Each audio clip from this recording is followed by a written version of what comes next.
Kalau di kita itu namanya laporan tahunan. Nah, kita juga wajib kalau kita lihat di Bursa Efek Indonesia di websitenya, nah itu ada laporan tahunan perusahaan-perusahaan yang terdaftar di Bursa Efek Indonesia. Nah, kalau di UK, di US itu namanya Form 10K atau Annual Report. Kalau di Indonesia namanya laporan tahunan. Kemudian ada laporan 10Q. Ini adalah Quarterly Report atau laporan keuangan per kuartal. Ini di kita juga ada laporan keuangan per kuartal. Kemudian ada jenisnya 20F, itu adalah registration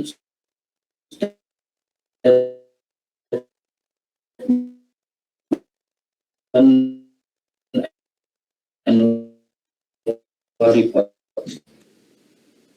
Ini kita juga ada current report atau siapa yang Securities Exchange Commission atau BAPEPAM ya.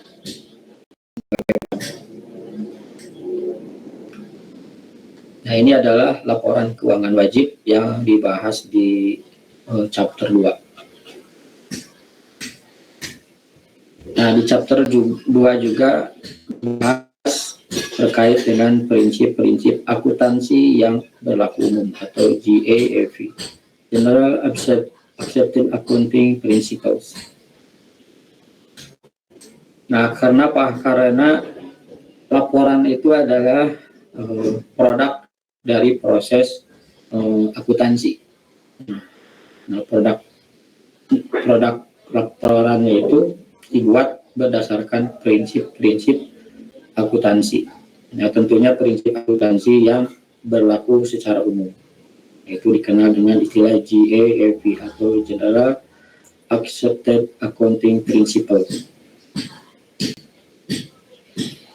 Siapa yang membuat GAAP itu adalah lembaga yang membuat prinsip-prinsip akuntansi yang berlaku umum. Kalau di Indonesia itu ada namanya Ikatan Akuntan Indonesia. Kalau di dunia itu ada namanya AECPA. Nah, ini jenis aturan dan panduan akuntansi yang paling penting. Ada yang namanya standar akuntansi keuangan atau Statement of Financial Accounting Standard.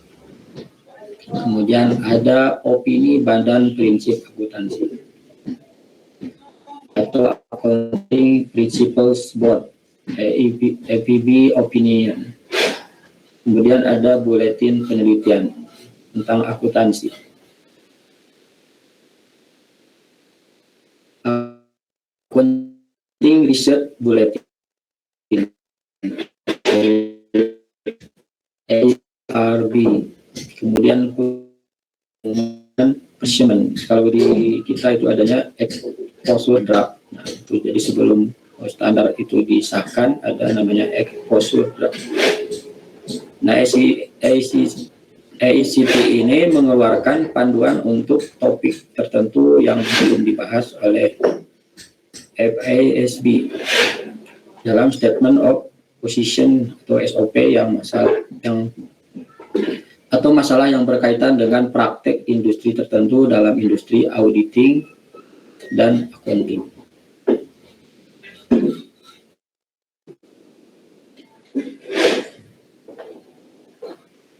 Kemudian ada buletin AITF.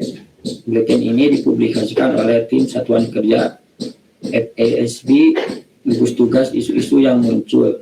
Nah, ini tugasnya adalah mengumpulkan isu-isu yang muncul. Kemudian yang terakhir adalah praktek industri. Ini terkait dengan praktisi ya, para praktisi. Nah, itu adalah prinsip-prinsip yang berlaku umum. Nah, Nah, ini badan-badan yang tadi itu adalah yang membuat prinsip-prinsip akuntansi yang berlaku secara umum. Kalau di kita itu badannya adalah standar Ikatan Akuntan Indonesia untuk standar akuntansi keuangan. Kalau untuk auditing ya API. Kalau untuk akuntansi manajemen, Ikatan Akuntansi Manajemen Indonesia. Nah, apa yang mempengaruhi prinsip-prinsip akuntansi itu kita lihat dari faktor lingkungan. Nah, faktor lingkungan itu yang memberikan masukan kepada Financial Accounting Standard Board dalam membuat atau mengatur terkait dengan prinsip-prinsip akuntansi yang berlaku umum.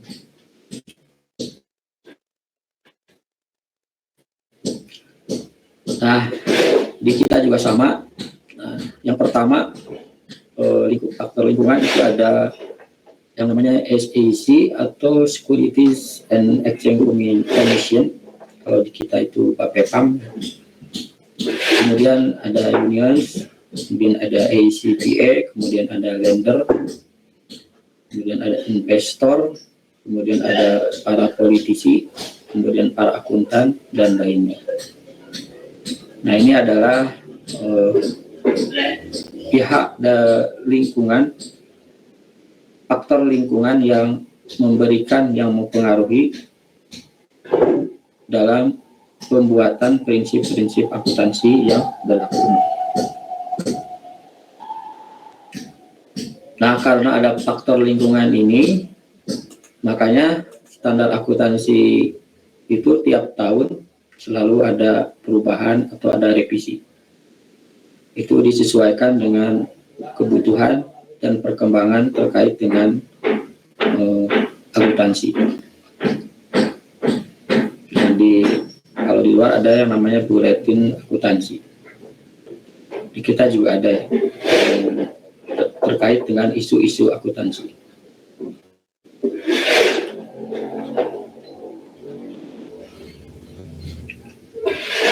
Nah, kita lihat Securities and Exchange Commission itu kerjaannya apa sih? SEC, kalau di kita itu BAPEPAM. Itu SEC itu adalah merupakan badan yang independen. Nah, separuhnya itu adalah berbentuk badan pemerintah yang mengeluarkan undang-undang pasar modal. Nah, jadi kerjanya itu adalah mengeluarkan peraturan atau undang-undang terkait dengan pasar modal. Kemudian dia juga mengatur pengungkapan yang terkait dengan penawaran saham baru. Jadi kalau ada perusahaan yang mau memberikan penawaran saham baru, itu yang mengatur. Nah, dia juga dapat mengganti atau memodifikasi atau memperkenalkan aturan dalam pelaporan akuntansi dan pengungkapan. Nah, dia juga bisa mengganti aturan atau prinsip dalam pelaporan akuntansi.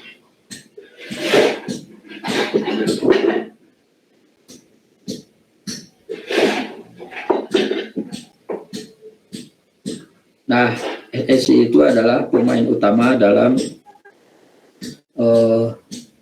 aturan akuntansi secara global. Nah, dia adalah pemain secara global, berarti secara internasional. Itu ada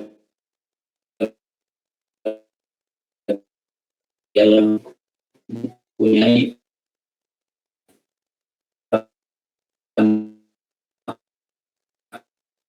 utama dalam konvergensi IFRS. Nah, itu dia yang bermain.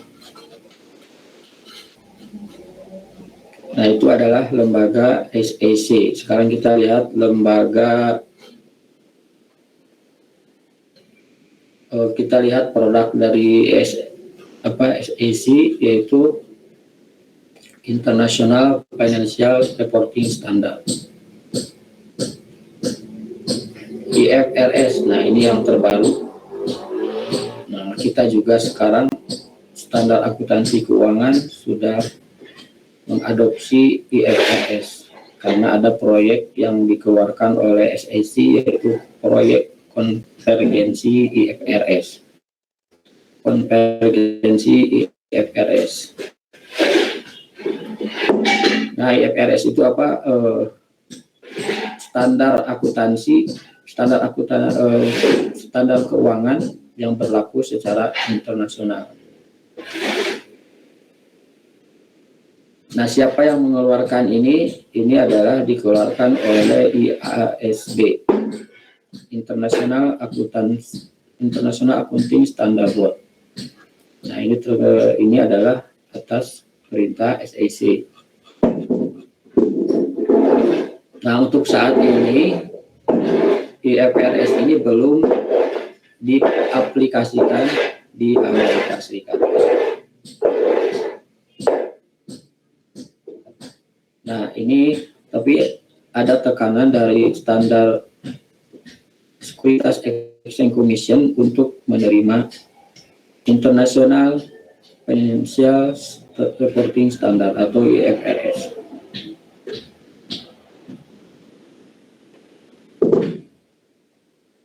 Nah, kita lihat tadi faktor lingkungan, tadi ada SEC, kemudian ada union.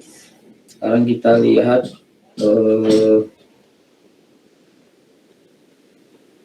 manajer perusahaan. Nah, manajer perusahaan itu bertanggung jawab atas laporan keuangan yang wajar dan akurat. Nah, ini masih terkait lingkungan perusahaan. Nah, nanti jadi kalau nanti kalian menjadi manajer dalam suatu perusahaan, itu tanggung jawab Anda adalah laporan keuangan yang wajar dan akurat. Kemudian tugasnya juga menerapkan akuntansi untuk mencerminkan aktivitas bisnis. Nah, jadi akuntansinya itu, pelaporannya itu harus mencerminkan aktivitas bisnis. Kemarin kan kita sudah bahas aktivitas bisnis terkait dengan akuntansi itu ada sisi investasi dan pendanaan. Kemudian manajer perusahaan juga mempunyai kebijakan manajerial dalam akuntansi. Kemudian manajer perusahaan juga merupakan lobby utama di General Accepted Accounting Principle. Jadi dalam membuat prinsip akuntansi yang berterima umum. Nah, ini orang manajer juga harus bisa melobi para pembuat prinsip akuntansi yang berterima umum.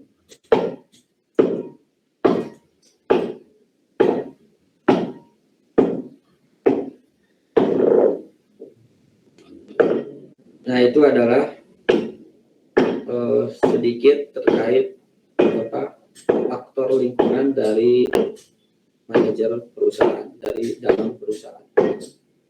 Sekarang kita lihat dari auditor.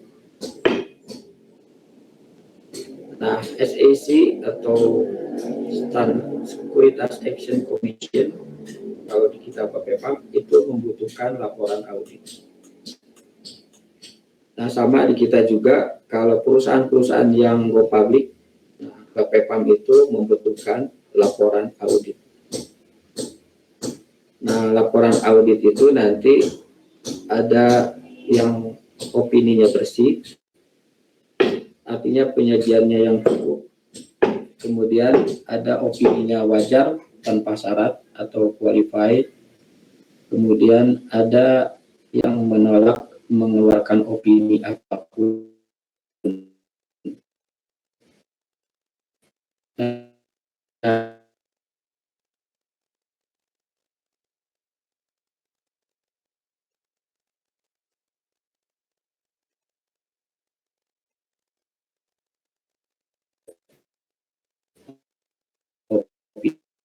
Opinian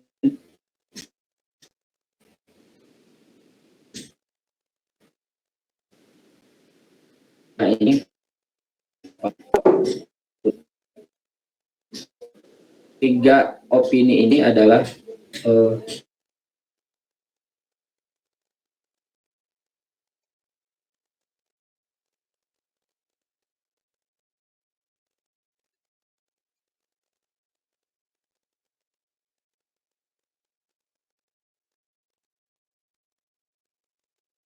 analisis laporan keuangan, dan laporan keuangan itu sudah ada auditnya.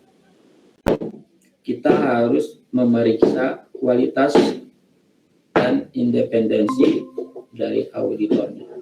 Nah, kita lihat kualitas auditornya. Apakah auditornya berkualitas dan independen? Nah, berarti nanti itu akan menambah keyakinan yang memadai dari laporan keuangan.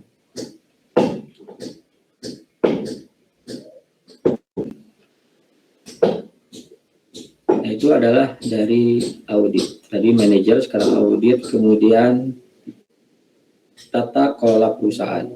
Ini masih terkait lingkungan, faktor lingkungan dalam prinsip akuntansi yang berlaku umum yang terkait dengan pengawasan dewan direksi. Kemudian terkait dengan komite audit. Komite audit itu adalah mengawasi proses akuntansi, kemudian mengawasi, mengendalikan internal perusahaan, kemudian mengawasi internal audit dan eksternal audit. Nah, dalam tata kelola perusahaan juga harus ada internal audit.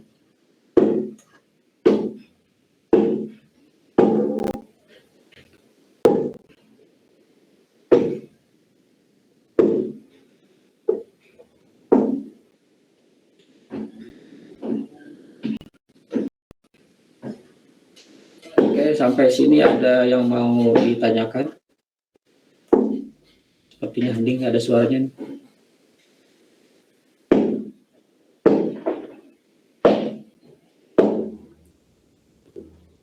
Tidak ada.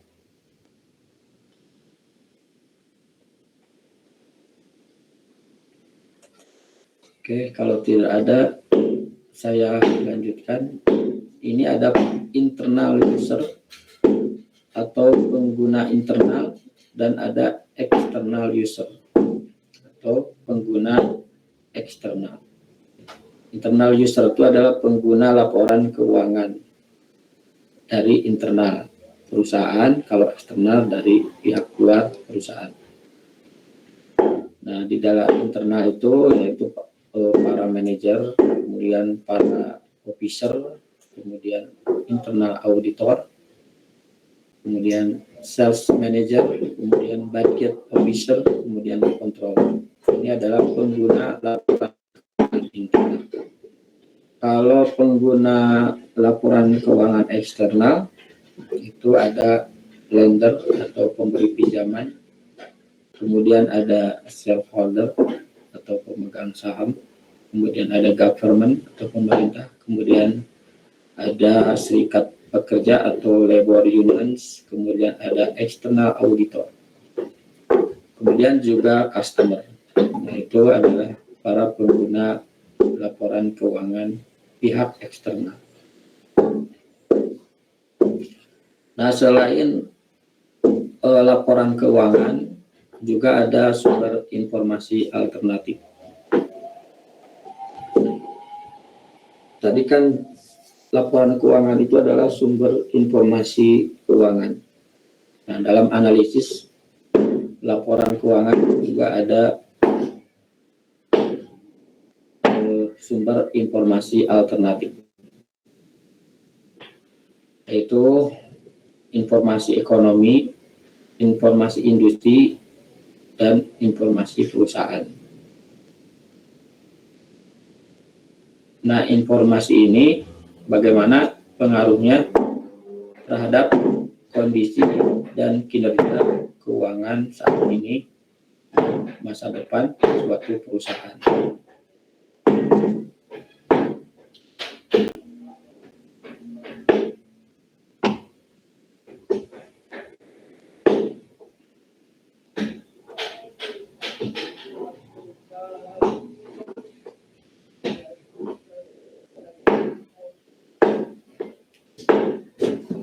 Kemudian informasi alternatif yang lain adalah pengungkapan sukarela.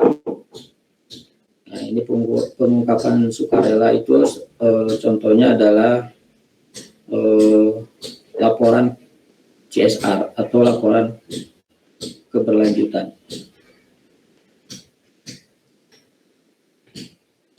Nah, biasanya ini terkait modifikasi tanggung jawab hukum, penyesuaian harapan, pemberian sinyal, kemudian mengelola ekspektasi. Nah, kalau lihat itu laporan keuangan, laporan CSR suatu perusahaan. Nah, itu di situ ada yang namanya tanggung jawab sosial perusahaan. Kemudian perantara informasi.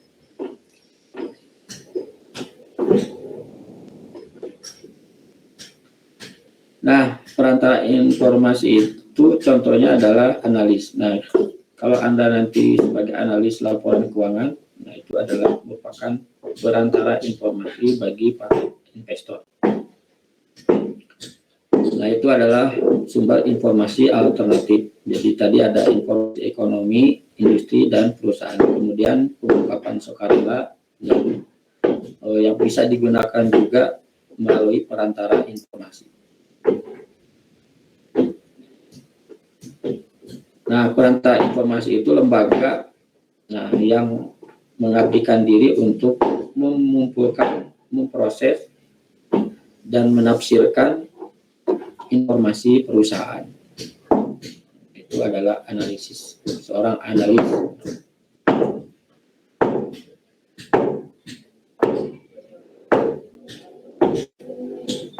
Kemudian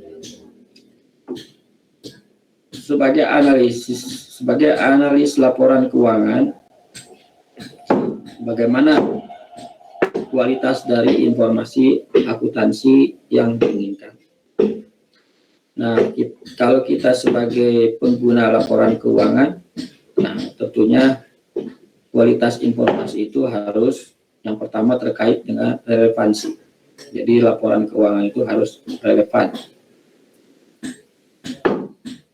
Relevan itu apa sih? Yaitu bisa mempengaruhi keputusan. Jadi kapasitasnya itu bisa memberikan informasi dalam mempengaruhi keputusan.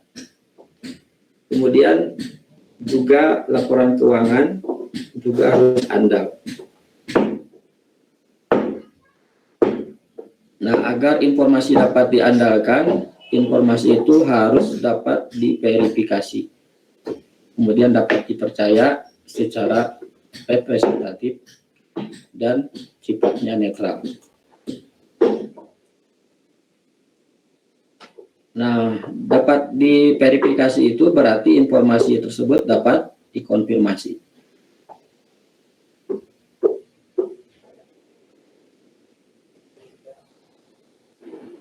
Kemudian dapat dipercaya, nah berarti informasi itu mencerminkan keadaan atau kenyataan yang sesungguhnya. Kemudian netral berarti jujur dan tidak memihak. Nah, laporan keuangan itu harus jujur, tidak memihak.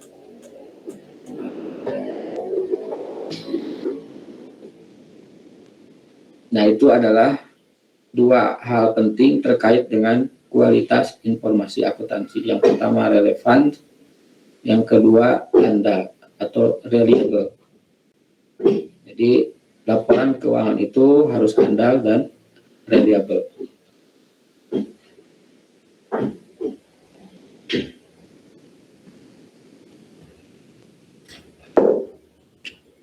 Nah, untuk membuat informasi atau laporan keuangan yang berkualitas, selain relevan dan andal, juga harus sesuai dengan prinsip akuntansi. Nah, prinsip akuntansi yang penting yang pertama adalah prinsip historical cost atau biaya historis.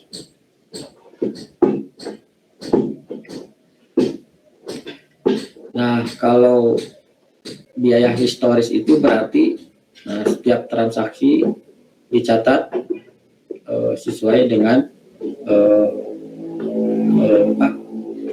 transaksi nilai-nilai yang adil dan objektif dari tawar-menawar yang wajar. Nah, kalau kita beli aset, berarti sesuai dengan harga perolehan. Kalau mengeluarkan beban, berarti sesuai dengan beban yang dikeluarkan.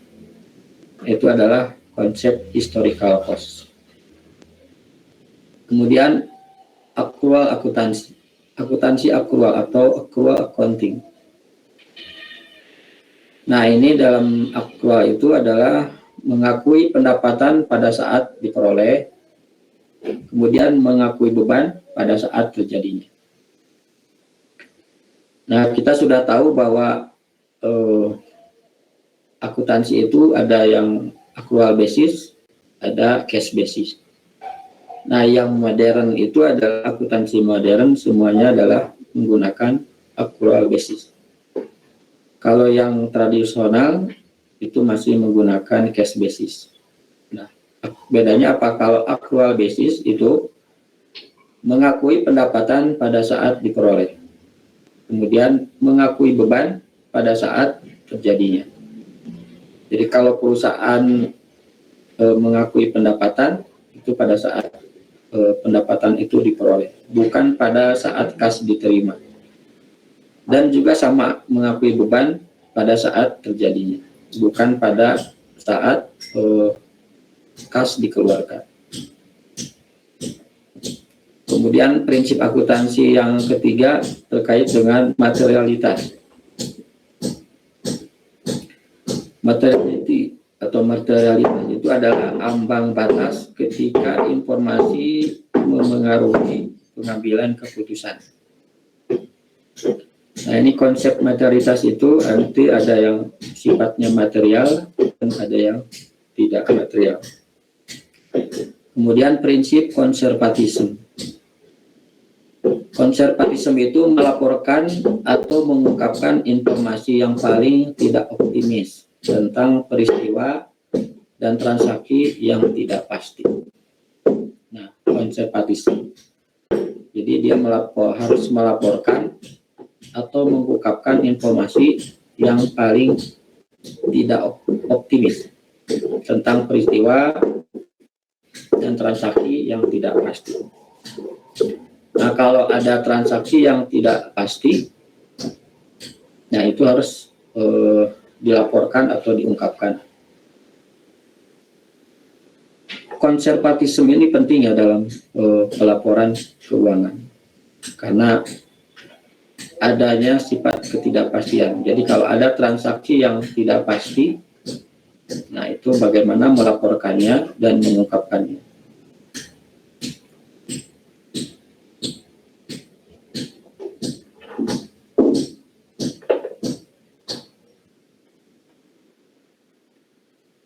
Nah, ini ada contoh terkait dengan relevansi informasi akuntansi keuangan. Ini grafik hubungan antara angka akuntansi dan harga saham. Nah, ini di sini ada harga saham di sini ada angka akuntansi dalam tahun. Nah, ini terkait yang grafiknya ini warna hitam, itu terkait dengan laba.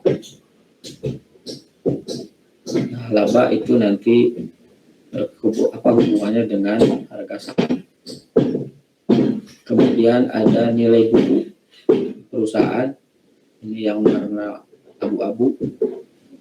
Kemudian yang putus-putus itu adalah kombinasi antara laba dan nilai perusahaan.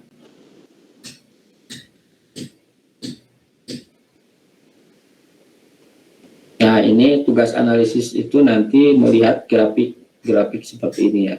Jadi nanti kita harus bisa membaca apa maksudnya grafik ini. Nah, ini contohnya seperti ini. Bagaimana kita bisa menghubungkan antara angka akuntansi dan harga saham. Nah, kalau lihat dari sini, ketika labanya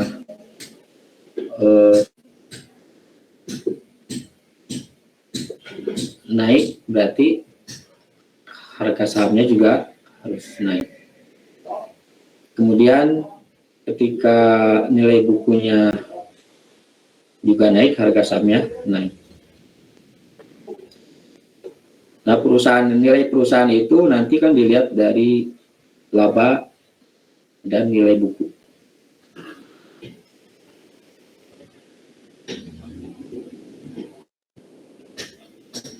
Kemudian kita lihat keterbatasan informasi laporan keuangan. Nah, kita harus menyadari bahwa laporan keuangan itu juga mempunyai keterbatasan. Itu terkait dengan timelines atau terkait dengan waktu. Nah, laporan keuangan itu biasanya dibuat secara berkala. Nah, bukan secara real time. Nah, secara berkala itu bisa per tahun, 1 tahun, atau per kuartal, 1 kuartal. Nah, bukan secara real time. Kalau real time itu, nah itu yang tadi terkait dengan relevance. Nah, itu ya. Jadi ketika seorang investor mau lihat laporan keuangan hari ini, itu harus ada. Itu, tapi laporan keuangan itu biasanya adanya secara berkala. Kita jarang melihat laporan keuangan di Bursa Efek Indonesia secara real time, adanya per tahun atau per kuartal. Kita juga tidak bisa tahu laporan keuangan per hari ini. Nah, mungkin pihak internal perusahaan aja yang mengetahui. Kemudian frekuensinya bisa per triwulanan, atau per 3 bulan, atau per tahun. Nah, kemudian terkait dengan orientasi ke masa depan. Nah, itu biasanya laporan keuangan itu memberikan informasi perspektifnya sangat terbatas. Karena kan informasi laporan keuangan itu adalah catatan historis ya.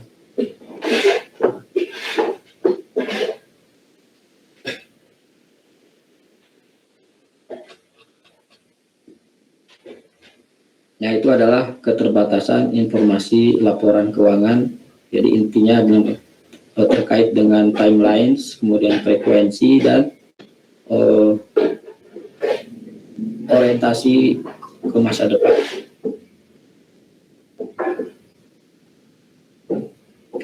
Kemudian kita lihat akrual. Akrual ini penting karena fondasi akuntansi laporan keuangan atau fondasi akuntansi modern itu adalah akrual. Nah, kita semua paham bahwa akrual itu adalah tadi mengakui pendapatan pada saat diperoleh dan mengakui beban pada saat dikeluarkan. Nah, ini ada ilustrasi untuk memahami prinsip akrual.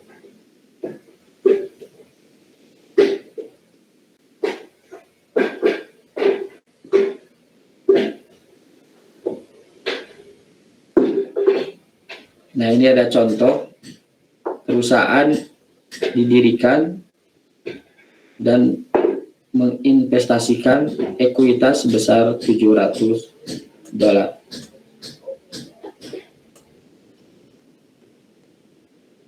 Kemudian ketika beroperasi, nah ini mungkin perusahaannya, contohnya itu adalah perusahaan sablon, membeli t-shirt polos masing-masing seharga $5, berarti $5 per unit. Kemudian membeli screen seharga $100. Kemudian biaya cetak sebesar $0.75 atau 75 sen per t-shirt per unit berarti. Kemudian t-shirtnya itu tadi dijual pada harga $10 secara tunai. Kemudian menjual t-shirt masing-masing pada harga $10 secara kredit. Jadi harganya sama ya, maupun tunai mau kredit itu harganya $10. Jadi t-shirtnya itu tadi harga belinya $5. Belinya $5, kemudian dicetak, di print itu dicetak, itu mengeluarkan biaya $0.75 atau 75 sen. Kemudian t-shirtnya itu dijual per unit harganya $10. Nah, baik secara kredit maupun secara tunai. Nah, kita lihat perbedaan antara cash basis dan accrual basis. Nah, ini berdasarkan cash basis atau berdasarkan akuntansi berbasis kas.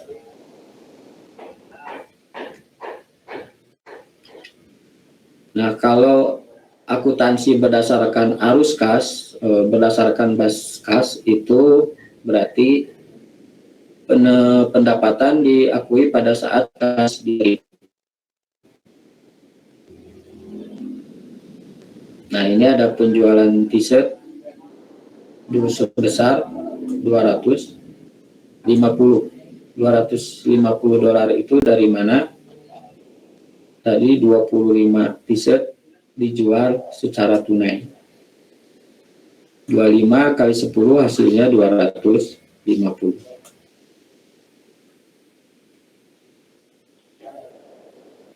Kemudian pengeluaran pembelian t-shirt $500 tunai. $500 itu dari mana? Ini beli t-shirt seharga 5. Berarti 5 itu tadi $500 itu berarti membeli 100 unit.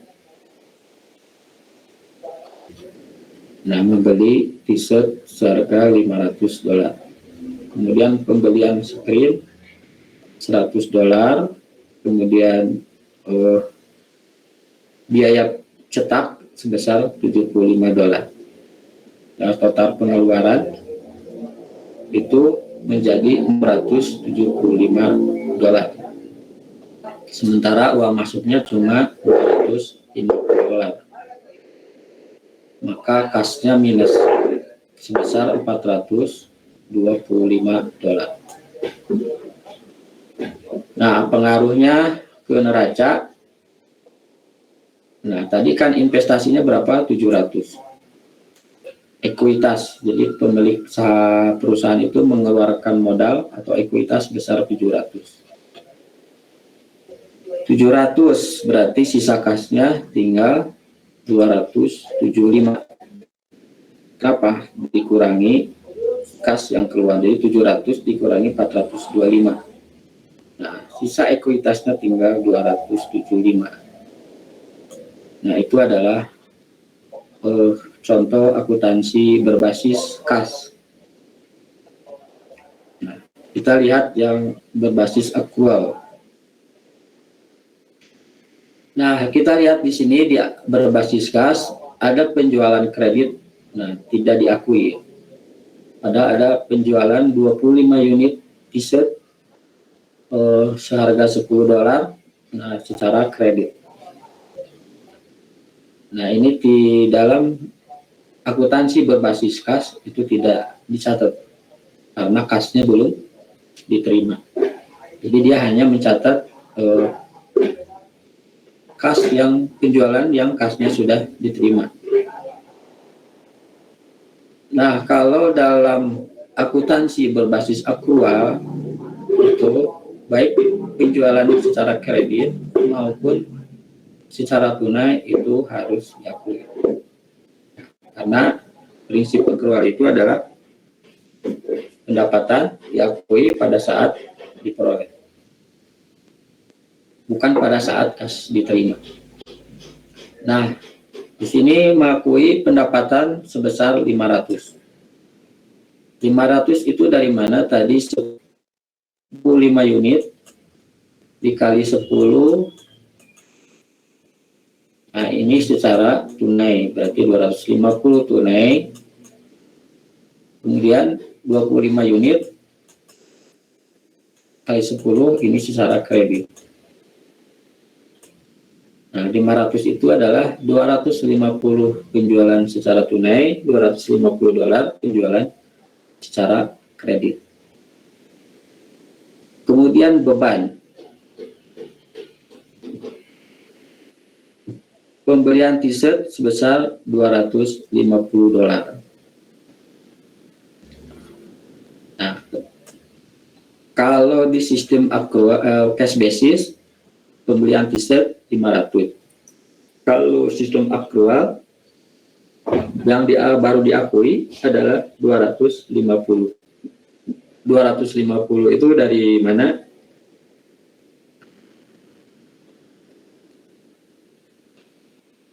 Dari harga pokok. Harga pokok t-shirt. Harga pokok t-shirt itu kan $5. Dikali 100 unit berarti 500 yang sudah terjual berapa? 50. 50 dikali 5 berarti 250. Nah, itu sudah jadi biaya.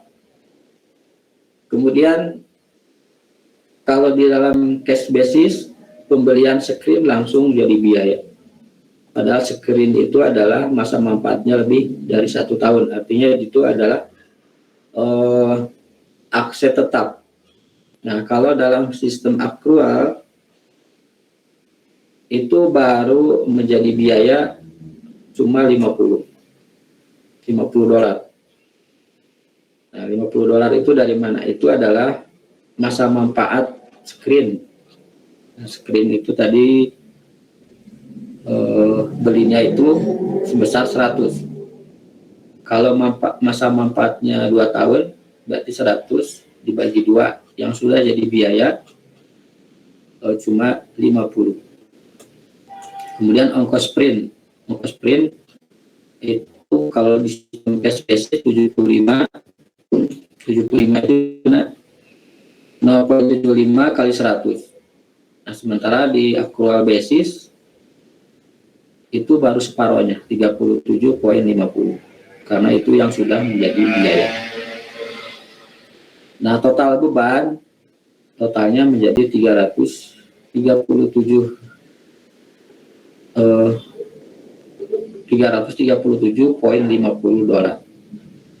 Nah, di sini ada laba bersih sebesar $165,50.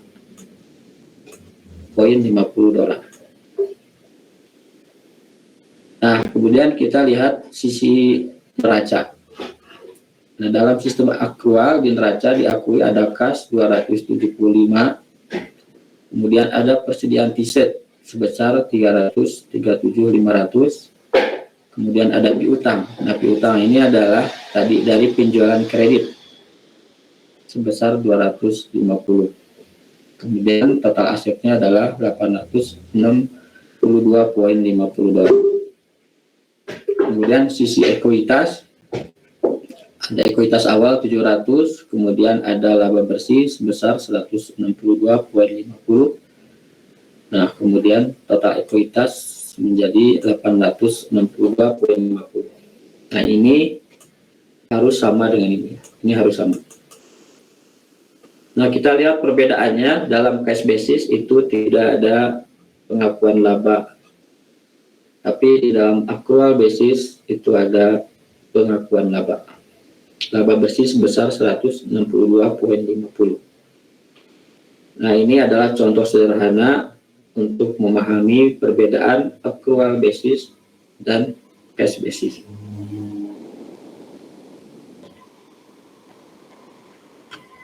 Nah, kita harus paham terkait dengan akrual karena itu adalah fondasi akuntansi keuangan modern, bukan yang tradisional. Kalau akuntansi yang tradisional masih menggunakan basis kas. Kalau basis kas itu ketika kas diterima baru dicatat, kas keluar baru dicatat. Nah, kalau di akrual, nah itu semua pendapatan diakui pada saat diperoleh.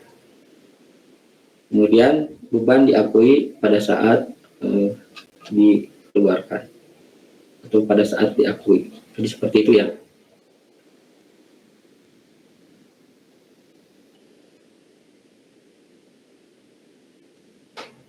Jadi kalau di dalam akrual itu laba bersih, ini laba bersih.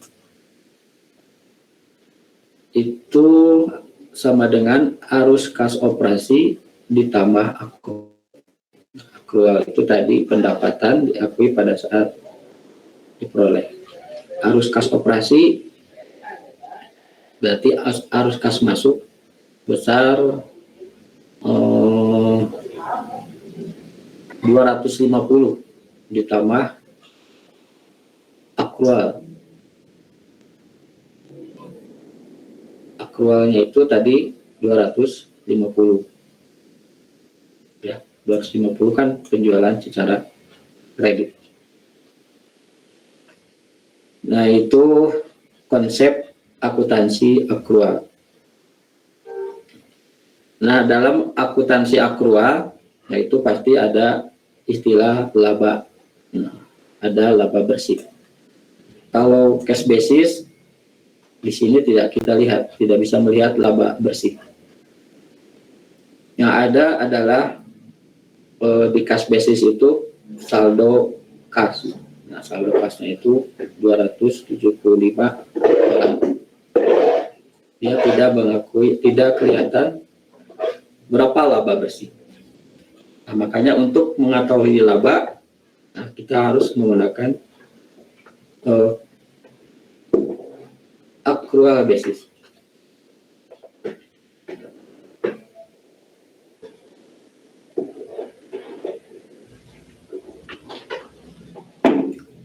Oke, sampai di sini ada yang mau ditanyakan?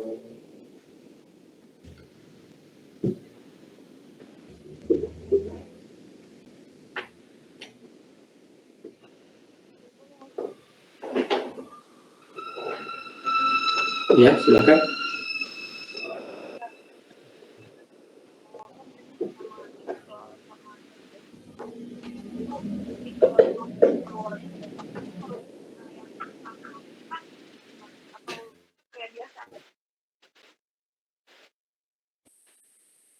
Maaf, suaranya kurang jelas ya. Halo? Nah, suaranya kecil ya.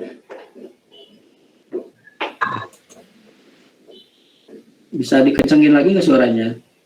Siti Anggra ini ya.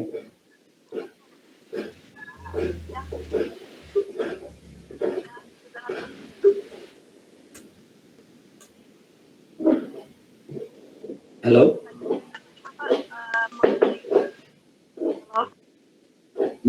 Kurang jelas suaranya ya, mengenai apa ya?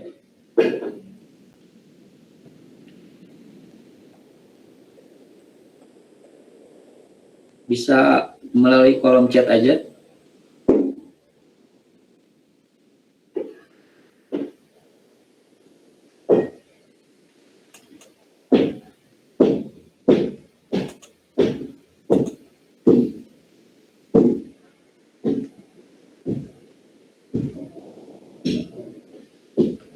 Suaranya tutup ya. Coba Siti Anggra ini di pertanyaannya tadi ditulis di kolom chat ya, saya nggak bisa menyimak. Sambil menunggu saya lanjutkan.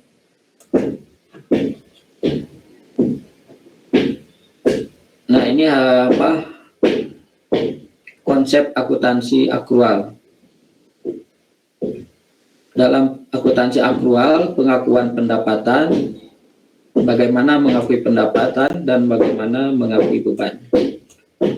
Nah, pendapatan diakui pada saat diperoleh.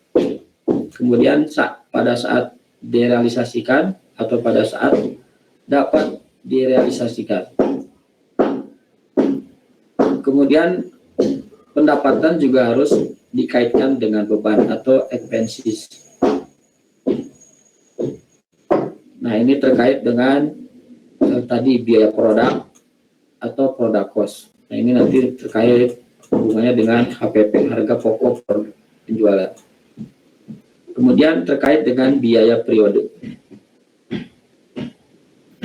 Biaya periode itu adalah biaya terkait dengan waktu.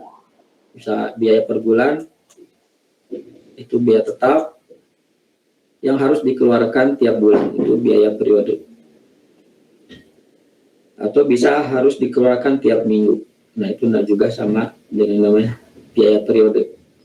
Itu biaya yang terkait dengan waktu. Kalau biaya produk, itu biaya terkait dengan produk. Nah, seperti tadi, t-shirt. T-shirt itu harus dikaitkan dengan penjualan. Kalau penjualannya baru 50 unit, nah berarti biaya produknya harus dibebankan baru 50 unit. Nah, kalau di dalam cash basis tadi semuanya dibebankan 500. Kan tadi belinya 100 piece ya. 100 piece dengan harga $5 per unit. Nah, kalau di accrual basis, nah itu harus menggunakan konsep matching ya. Matching, ada penandingan. Jadi kalau penjualannya 50 piece atau 50 unit, ya bebannya juga harus diakui 50 unit. Sisanya berarti 50 adalah masuk ke dalam persediaan baru aset.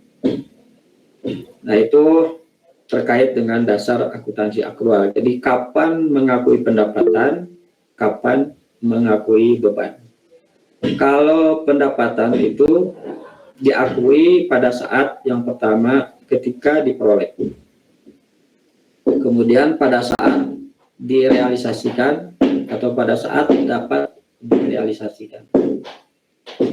Nah, kemudian dalam akrual juga harus ada pengaitan beban atau expense matching. Yaitu terkait dengan tadi biaya produk cost atau biaya periode atau period cost. Nah, itu adalah prinsip-prinsip akuntansi akrual. Sangat sederhana, jadi pengakuan pendapatan diakui pada saat diperoleh, kemudian pada saat direalisasikan. Nah, kalau beban, nah itu harus ada konsep matching, ya, matching expense. Oke, kemudian kita lihat hubungan antara arus kas dan akrual. Nah, dalam akrual berarti harus ada laporan arus kas. Nah, apa hubungannya?